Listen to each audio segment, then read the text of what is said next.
the recommended approach, still to this day, is utilize vendors kind of purpose-built AI platforms for you, for healthcare. Don't go out to the public chat GPTs and enter data, kind of with a policy guidance Right. supporting it. Right. You really want to have agreements directly with the AI vendors that are building purpose-built for healthcare AI Yeah. tools, because they're so powerful. But in healthcare, you obviously need to do it responsibly. You need to use the technology Yeah. responsibly. That's And so right. that's Yeah, that's that's the a great current. point.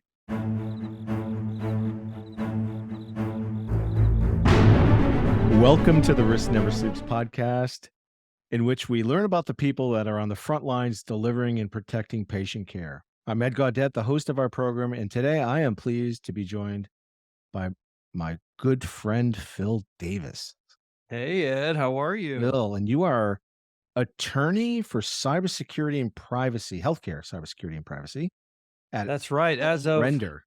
As of Welcome. about, I don't know, 1 month ago, maybe. I'm in my fifth week here. That's Yeah. right. So, attorney at Hall Render, Killian, Heath and Lyman, which is a healthcare focused firm. Actually, one Mhm. of, if not the largest healthcare focused firm in the nation. And yeah, as you mentioned, I'm in the information technology, cybersecurity, privacy, compliance practice group there, and um, fresh off of a career transition, I guess you could Yeah. say. So prior to joining the firm, I was um, CISO for a nonprofit healthcare provider organization here in Indianapolis, where I'm based, and was lucky enough to be there for a little over a decade.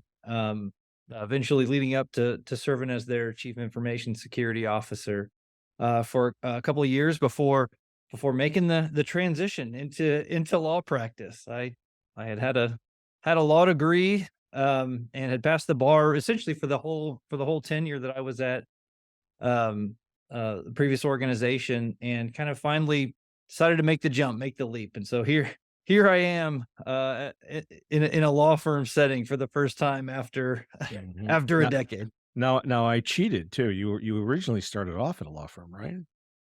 I did. So that was I had a brief what my colleagues lovingly referred to as a sabbatical. 5 months, I think it Early was.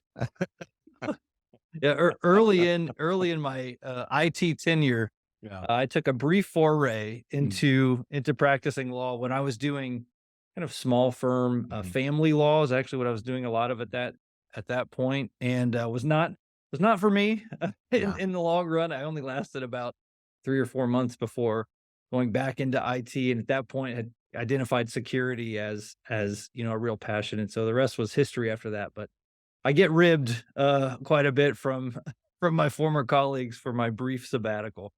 Well, that attorney CISO combination, I think we joked about, is equivalent to the plus 16 paladin cleric multiclass in Dungeon and Dragons or D&D I'll is I'll take common. it. I'll take it. So I assume that's good. that's a superpower. Oh, it's really good actually. You can cause a lot of damage with that. Yeah, I don't know if that's good, but Well, in a good way. at Damaging. least the ability to cause the damage, maybe. That's right. Excellent, excellent. So tell me about your journey into healthcare. Why healthcare? You could have probably gone into other industries, finance or Yeah, that's a good question. It, I've heard you say this before, and it resonates so much with me.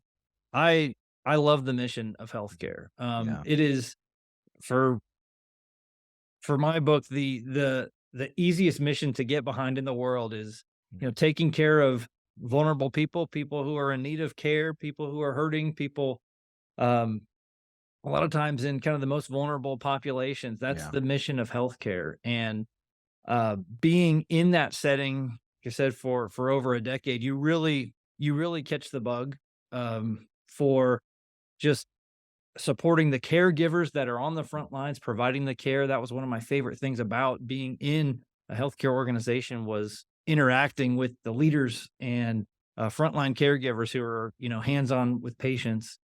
The mission just really, really resonates. And I think once you kind of get get a whiff of it and you're ingrained in that culture, it stays with you.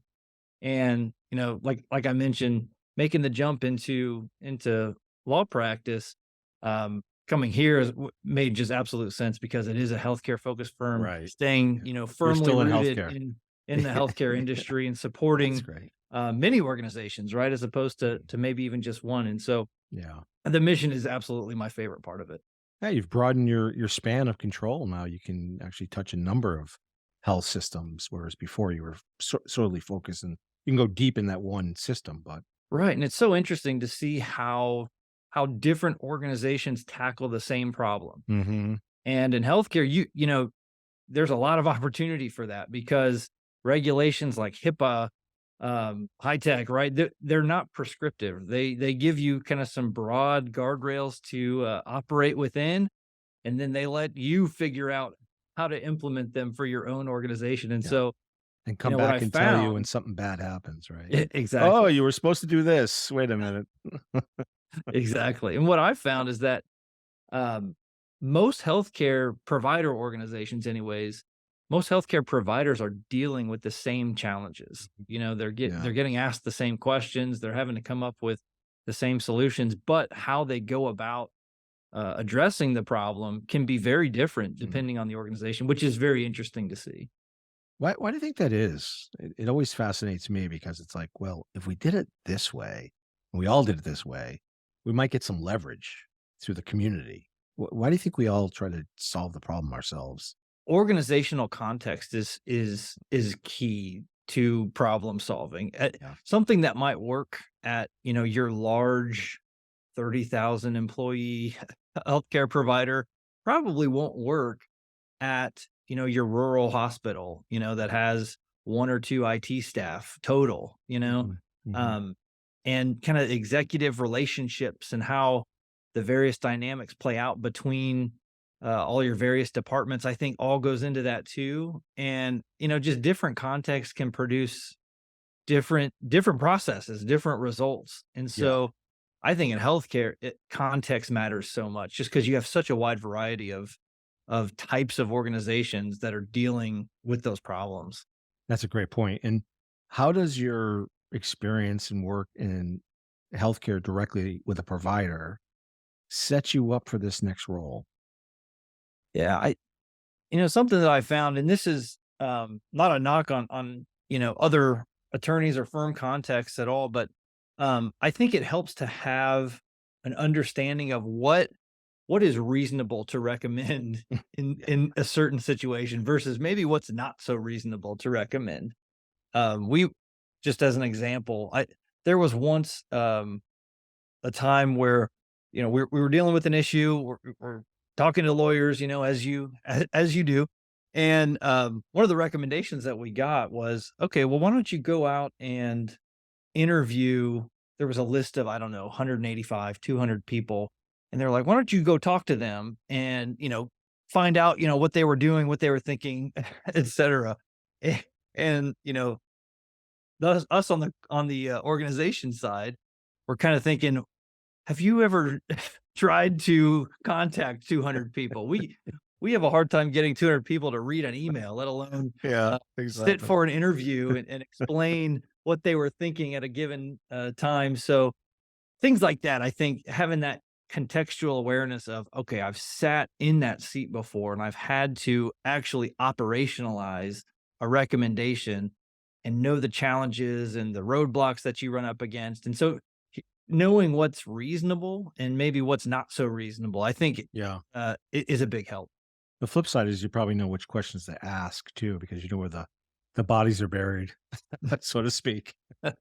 Yeah, yeah, hopefully no bodies are buried anywhere, Yeah. but, yeah, I think that goes a long ways. Having a context of maybe knowing what you don't know in certain situations and what questions would be good to ask to Mm, get to a place where you are comfortable, um, can come in really handy in a lot of situations too. yeah.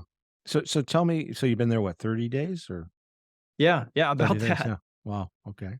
So what's your week look like? Like what's an average week gonna look like for you moving forward?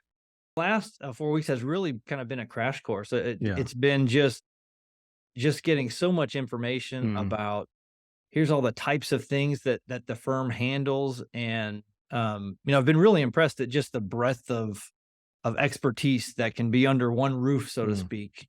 Everything from real estate transactions to, uh, Medicaid, Medicare reimbursements to fraud and abuse, litigation, and then there's yeah, us over in the technology area dealing with cybersecurity incidents and data breaches and negotiating vendor contracts, and just kind of the healthcare is such a behemoth in terms of the disciplines and the expertise areas and the kind of the niche areas that, you could spend all year studying and still have only kind of scratched the surface. And so that's been really interesting. But I think day to day is really about, um, answering a lot of, client questions, just a lot of kind of compliance related mhm, technology questions on, hey, can I do this? Or if we want to put this in one of our forms, is that, mhm, appropriate? yeah, Or, then obviously there's kind of a lot of ongoing matters. mhm, Organizations are dealing with a lot these days on the yeah, cyber front, third party breaches,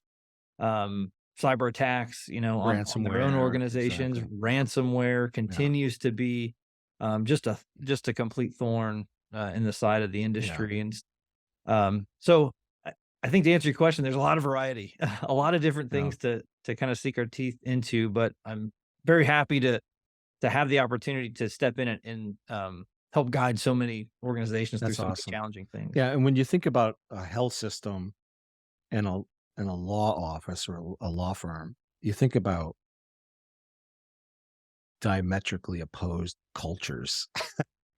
What have been some of the positive surprises you've learned so far about their culture? So here's one thing that was kind of surprised me about the firm, on the culture front is, I don't know how maybe some other firms work, but, um, our firm does not have an attribution, right? There's not a lot of competition. It's all about who under the roof, so to speak, is the best able to answer a given question. Mm, And so um, you could reach out to one, attorney at the firm and say, "Hey, I've got a question about, we want to do this real estate transaction." And so I could go down the hall and bring in, any number of real estate experts to come in and work on that matter. Um, and it's kind of a whole firm approach, and so that really helps foster a culture of collaboration and, mm, I love that. um, really just kinda reaching out a hand and saying, "Hey, can you teach me about this thing that I've not dealt with before?" Mm. And everyone's so helpful, so that's been really nice. All to the service of the end customer, which is really nice to hear. Exactly. Yeah, Yeah, and healthcare customers, they need to move quickly. They need, answers fast a lot of times, and that really helps drive the culture of the firm to really be client focused and, um, put the needs of the client first, right? And at the end of all of those transactions is there's a patient on the other end all the time. yeah, And I think in healthcare, and certainly here at the firm, we understand that mission and are driven by that same mission. So having that alignment of uh, values, I yeah. think is critical if you're going to be serving healthcare That's great. organizations. That's awesome. What, as you think, and I know you're only 30 days into the job, but as you think about the next important priorities for you as you look out over the next 12 months or 18 months, what do those look like for you? Yeah, I so healthcare is kind of got rocked a little bit by the web tracker, issue, Hmm. right? Right. Which kind of boiled up really mid to late 2022, Yeah. and is I still. think you were one of our first customers to point that out, if I recall. Yeah, I Yeah. remember working together on kind Yeah. of trying to make sure we could address those, those questions in the Yeah. question set. Yeah. Um, but it continues to still be an Hmm. evolving issue, right? A lot Yeah. of organizations are, still taking a look at what's going on their web presences and are having their eyes open to, we mentioned third parties, generally kind of your marketing, uh, consultant type of third party organizations have not really been thought of as a cyber risk or Right. as, an organization that could impact your technology posture. But what a lot of organizations are seeing is that marketing consultant companies have a lot of access into their Mhm. web platforms and have access to make changes and, uh, you know, perform content updates on websites and things like that. And so I think there's been a big shift in understanding the scope of technology in a healthcare setting. It goes beyond even, the technology that's on the floors, that's Mm. in the hospitals, in the sites of care. It goes out into your billboards, right? Yeah. There's a firm, there's an attorney here at the firm that has a phrase. He says, when your billboards become facilities. And that kind of means in today's digital healthcare era, you could do a Mhm. search on Google and then boom, you're in a telehealth visit, right then and there. And so um, I think the web tracking issue continues to evolve. Yeah.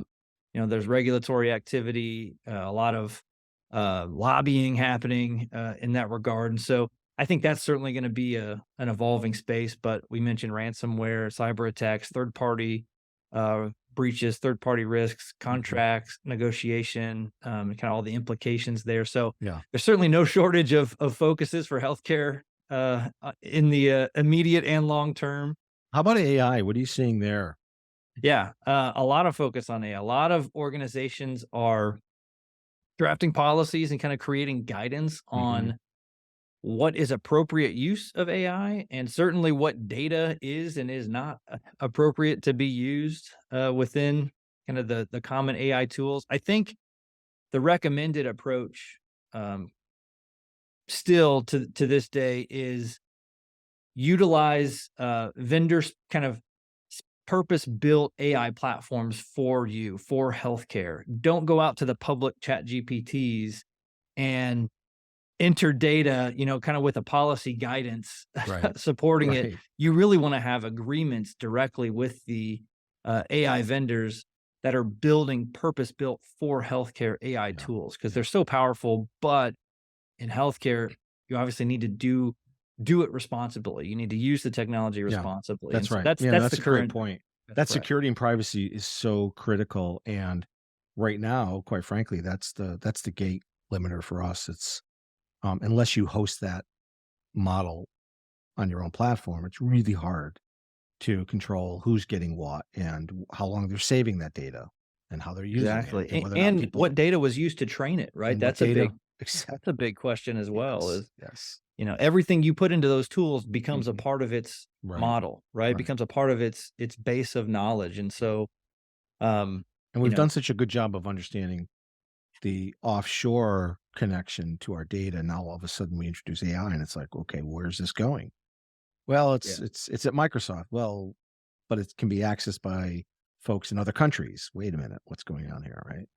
So, no, it's a really interesting area that we know will evolve, and it's evolving very quickly. Just over the last year, how much progress we've made as an industry is incredible. So we're watching the space closely, and but we think it's really for healthcare. You're going to be busy because it's a security and a privacy issue yeah, absolutely. at the forefront. Honestly, what isn't nowadays, right? Like, Yeah, that's tech true. healthcare exists on technology Yeah, now, and it's yeah, where the rubber meets the road. yeah. And it's interesting because someone said the other day the problem with cybersecurity is it's not a revenue generator, but actually it is in this case because blocking your ability to leverage AI and leverage the capabilities, which could actually impact your top line. Cybersecurity is kind of the ultimate revenue enabler, Yeah, right? If you were to ask someone like me, exactly. um, you know, if you don't have an appropriate cyber program in place, there's a foreseeable future where you may not have a lot of revenue or Or a have a job. business, right? Yeah, exactly. So, um, uh, you certainly won't find Mm, a detractor in the importance of cybersecurity in me, but I think you're right. I think that fight is still being had yeah. in a lot of contexts, especially as budgets, get constrained, and Mhm. healthcare is facing a lot of you know, kind of regulatory financial challenges as well, That's and on right. the reimbursement side, and so all of that plays together. Yeah, and we've been through a pandemic as an industry and as a world, and obviously we're just starting to come out of that. I think the margins are starting to improve. We're starting to see some tailwinds there, which is good for everybody. and it's been tough on a lot of people. What are you most proud of personally and professionally over the last couple of years? One of the things that I was always most proud of at in the CISO role was limited turnover on the team, as I think you hear a lot about kind of the cyber talent crisis, which I think is real. I think there's a lot of uh, cyber shops that are struggling to bring in the talent that that they need in order Mhm. to perform the engineering functions that they're being asked to perform, and the workload that a lot of cyber shops have. I think that is absolutely true, and so that was one of the things I really was proud of at my previous organization is the low turnover among the team, right? Yeah. The commitment to developing staff and making sure that we're always asking them where do they want to go with their career and making sure that we're providing opportunities for them to explore that within the organization. And sometimes, they may go to a different part of the IT department or maybe even the different part of the organization entirely, but they're staying um, within the organization, which Yeah. is ultimately what we want to have happen. And so that's probably one of the things that I was always most proud of. But also, um, program wide is developing a program that met regulatory scrutiny, right? That when someone comes in and um, audits your program and takes a look at takes a peek under the hood, um, not having adverse actions come out of those Right. circumstances is It's always always the goal. You want it to make sure is. you're Yeah. you have a defensible program, and so that's another Yeah. thing that I was always very proud of. Awesome. So outside of this new role and outside of healthcare and IT, what are you most passionate about? What would you be doing? Yeah. So I have an 8-year-old daughter, Mhm. and my wife and I we have a camper, right? Mm, We have a camper, and so we nice. love outside of work to hop in the truck, pull the camper to the nearest state park campground, and Nice. Yeah. plop down for a weekend or a long Ah, weekend every now and then, and just be out in nature and hike and spend time with friends. We kind of have a little group of camping nice. families that all go out together Yeah. and sit by the fire on a Friday, Saturday night, and it's nothing better than being out in nature. That's so true. Have you ever done the trail around the US in the camper? Have you gone to That's on the Wyoming or list. Oh, That's on yeah. the list. So Oh, okay. the farthest we've taken it, so we're in Indiana, like I mentioned. The Mhm. farthest we've taken it is down to Tennessee. We Oh, went to, one of the cool. forests around Nashville, which is beautiful. That was a Yeah. beautiful drive, but we would love to go out west, Mm. see the Big Sky, Montana, Yes. Colorado, Yeah. Mm. Arizona, kind of get make the western trip, but we have Yeah. not been able to do that yet. That is on our list. So anytime soon or Let's set a goal within the next 2 years. Oh, good. That's a good goal. That's reachable. That's you're gonna blink and it's gonna be 2 years. Right, Is right. that Phil of the Tetons? Wait a minute. I'll send you some photos. Yeah, have you been to Zion? Have you been to Utah at all or No, I have No, not. no, So no. I grew up in Arizona, and so I Yeah. have been to Sedona, which is Ah, beautiful, the yeah. Grand Canyon, beautiful, but I have seen amazing photos of friends and colleagues who have been to kind of the what do they call them, the Big 5 Yeah, in Zion, Bryce, Mhm. yeah, beautiful country. Yeah. All right, well, we'll be tracking you on that journey. So if you could go back in time, Phil, and this is probably like 3 years ago for you, what would you tell your 20-year-old self? To really find your differentiator. Hmm. Find what makes you stick out like a sore thumb, I would call it. Find what that is and lean into it because that's what makes you unique in your organization, and then be visible. Be visible with it, and don't be afraid to, speak up. Don't be afraid to engage in meetings and offer your ideas, and don't kinda be one of those folks that are content to sit back, Mhm. on mute, off video, just kinda listening and consuming. Mhm. Really lean in and engage, and that's kind of just to give an example of that and how that ended up panning out for me is in IT, my differentiator was always the legal side of things, right? That made me stick out like a sore thumb in a lot of I bet. contexts. Um, but I tried to lean into that and Mhm. eventually and kind of is what really helped me get into security, and obviously kind of through the GRC lens Yeah.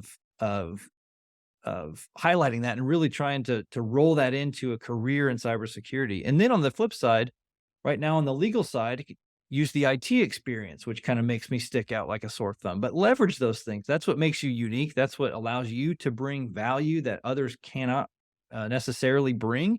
Right? We've all heard it. There's only one you. That's true in your work as well. And I'm so pretty sure find that's that true about me differentiator. too. Oh, we all know that. I've been told that.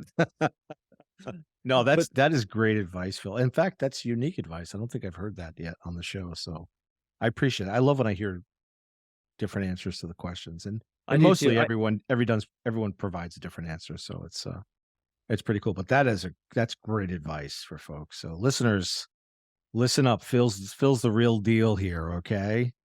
And if you want a path in law or cyber or both, check out Phil Davis. Absolutely. Absolutely. Happy to have any conversations with any interested folks.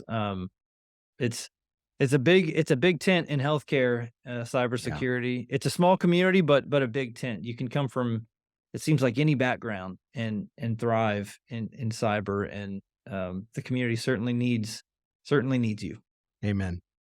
All right. So I'd be remiss if I didn't ask you this question. This is the Risk Never Sleeps podcast. Phil Davis, what's the riskiest thing you've ever done? Knowing I'm coming on the Risk Never Sleeps podcast Oh. and being a loyal listener, knowing that every Mm. guest gets asked this question, I posed the question to my wife. I said, Hmm. what do you think's the riskiest thing I ever done? Interesting. And Okay. I'm telling you, she had a hard time controlling her laughter Oh. when I was asking that question, Oh my saying, God. Sounds like my wife. saying, well, you've never done anything risky in your life. And I kind of have to agree with her, but I would say this. Yeah. I would say potentially maybe leaving one career that I was established in, and pursuing a brand new one here 1 month in might fall under that umbrella. That However, was a I'm layup. having fun and I'm enjoying it. That was a layup right there. Yeah, that is pretty damn risky. I would say you'd go to the dark side, but I'm not sure what the dark side is anymore. No, we're keeping it light over here. We're You are. keeping it light. You are keeping it light. I can see you've already settled into your office. Get your plants back Yeah, there. I've got That's awesome. plants, Yeah. there's things on the wall. That took a couple of weeks. I was coming into, what looked like a padded room here with just nothing but bare white walls, and I was like, I gotta change that. We gotta put some Oh, color in here, some flavor. Now, are you a Colts fan? You have any Colts paraphernalia hanging I around? do. I Oh, do. let's Let see. me show you my helmet Oh, there it here. is. Yeah. I'm sure Is there's that a some Johnny other. U helmet? Is that a Johnny Unitas helmet or? I think it might be. It's one of the old, Yeah, I old guess, the school. Rydell's, right? Yeah, Which yeah. they don't wear anymore. It's got Mm-mm. the Brett Favre strap on it. I'm sure if I went and got a new one, it would have all sorts of new padding and Yeah, and electronics too. Probably. yeah, yes, probably a radio installed and all sorts of things. But I do have plenty of Colts regalia around the office. Yeah, listeners, we've gone off script here, so hold on. we're gonna bring us back. I'm gonna ask you this question because I typically don't ask people it, and I think you probably will have a good answer. What are your top albums or movies that you would bring to a desert island? Oh boy, that's not a fair question. I mean, it depends on the afternoon, right? But You're going to be alone on the desert island. The plane is going down. all right. So, movie number one, no question. This is the easiest layup of the day. The Big Lebowski. That's number Oh one. my God. That's number one, dude. Oh, that's great. That'll keep me entertained for. So I assume no Eagles records in your collection. No, the Eagles aren't on there. I would go Big Lebowski. My favorite. One of my other favorite movies. I love Russell Crowe. So A Beautiful Oh. Mind is a Oh. fantastic Great movie. movie. I would Oh, take wow. that one. I Good. gotta put an album in here. What would be an album? I'm gonna go with this. Some of your listeners. Okay, so some listeners that you'll be like, all right, Phil's my kind of guy. We grew up the same way, and then some are gonna be like, I have no idea what he's talking about. My album is gonna be American Football, self-titled album from a Midwest, Chicago-based what's lovingly called Midwest emo is my favorite, one of my favorite genres because of the guitar intricacies, some weird drum time signatures, which I love. Admittedly, the vocals are not the feature. The vocal, you don't go for the vocals, you go for the music. But I was Wow. all I was going to say American football. Iron Butterfly in a Gaudet Vita, but you just blew that one out of the water with that pick. I told you, so it's off the wall. I was gonna go off the Well, wall for the my good music. news is you're going to be on the island alone because I don't think I'll be joining that island. That's some weird stuff you got there, Phil. I love your movies, though. I would definitely watch your movies. I'll All take that. right.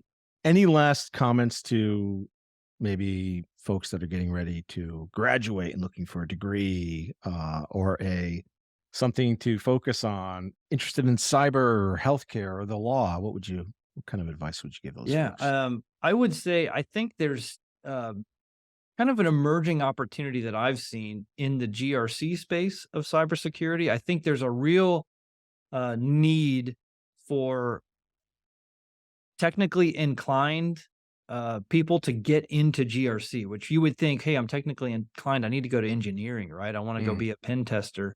However, I think there's a lot of opportunity in the market right now for GRC folks who understand technology and can speak technology. Obviously that, I'm a little biased coming from the legal side of things, but Yeah. I do think that that's a real kind of a market opportunity for someone who's just getting into the cyberspace is to really go out and focus, get technical skill sets, but focus on the GRC side of things. In healthcare, especially, there's a lot of leadership opportunities, a lot of future growth in that area. I love that. And in fact, I was speaking with somebody the other day where it's such a great entry point into an organization because if you're in a SOC or you're a pen tester, you're very limited in terms of what you see, but you're a risk analyst or you're in GRC as an assessor, you all of a sudden got this huge aperture on the business. You get to see so much through that role. So I think that's and again, you can start off as entry, mid-level, senior level. You're afforded a number of ways to get into that area. So I That's a love that. that's a great insight in terms of if you want to prepare to kind of be a CISO eventually in your career, GRC is a great way to see the business as a whole, right? You'll see every software that comes into the organization, every piece of software usually goes through the Exactly. GRC evaluation process. You'll touch it, you'll work with the business owners Hmm. on each individual thing. You just get a really good view of the business organization, right? Which at the end of the day, that's what the CISO is there for, That is to matters. support the business. And so, um, I would just encourage folks to not overlook the GRC side of things. Yeah, great advice. So become an attorney or become a GRC expert. Either way, there's a lot going on in healthcare. Come join us. Why not both? Why not both? All right, Phil. Appreciate your time. As always, good to see you, sir. This is Ed Gaudet from the Risk Never Sleeps podcast. And if you are on the front lines protecting patient safety and care delivery, remember to stay vigilant because risk never sleeps.